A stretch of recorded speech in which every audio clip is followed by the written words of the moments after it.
Hello दोस्तों। आज मैं आप लोगों के लिए कोफनोक्स 80 सिरप लेकर आया हूँ। यह कफ सिरप है। यह खांसी के लिए बहुत ही अच्छा काम करता है। इसमें देखिए एम्ब्राक्साल, हाइड्रोक्लोराइड, ग्वाइफेंसिन, टर्बुटालिन, सल्फेट और मेंथाल डाला गया है।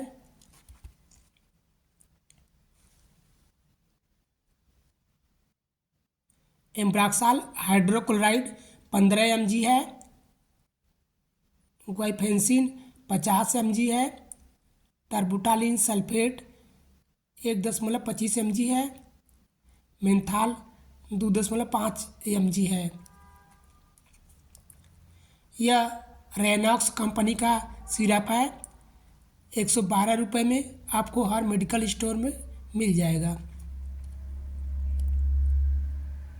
यह बॉटल 100 ml का है। आइए इसके यूज के बारे में बताते हैं। इसके यूज की बात करें तो यह कफ सिरप है।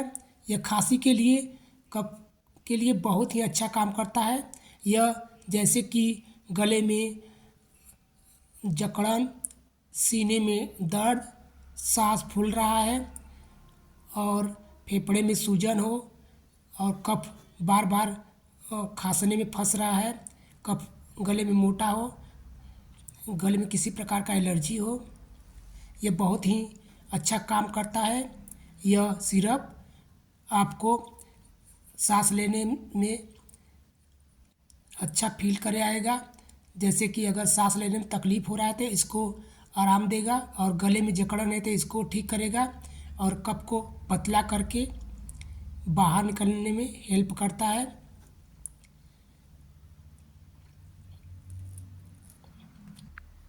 यह सिरप अस्थमा के पेशेंट के लिए बहुत ही अच्छा काम करता है।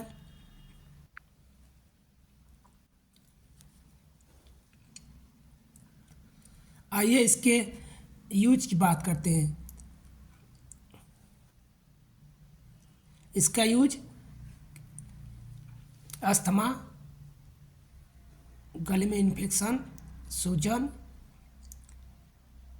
और कफ का बाहर न निकलना, बहुत ही अच्छा काम करता है। कफ को पतला करता है और आपके गले को राहत देगा और सांस अच्छे से लेने लगेंगे।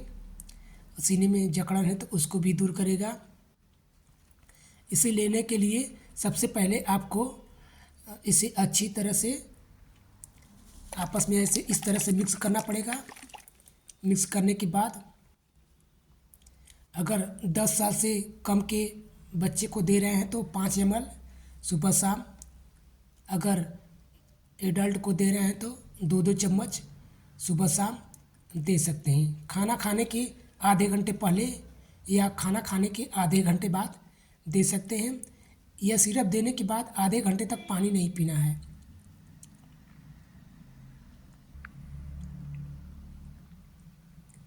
आइए इसके साइड इफ़ेक्ट की बात करते हैं। इसका साइड इफ़ेक्ट कोई ख़ास तो नहीं है। अगर किसी को इसका साइड इफ़ेक्ट दिखता है तो अपने नज़दीक के डॉक्टर से ज़रूर संपर्क करें। कुछ साइड इफ़ेक्ट हो सकते हैं जैसे कि एलर्जी के लक्षण दिखाई दे सकते हैं, या चेस्ट पेन हो सकता है, थोड़ा नींद आ सकता है, हल्का चक्कर सा महसूस हो सकता है। अगर ऐसे लक्षण दिखाई दे तो आप नज़दीक के डॉक्टर से ज़रूर संपर्क करें, और कोई भी मेडिसिन लेने के पहले आप एक बार अपने डॉक्टर से ज़रूर संपर्क करें। उसके बाद ही कोई मेडिसिन लें। अपने मन से कोई भी मेडिसिन ना लें, क्योंकि डॉक्टर उसे लेने का सही तरीका कैसे लेना है और उसके बारे में डिटेल समझा के तभी आपको दवा प्रिस्क्राइब करेगा।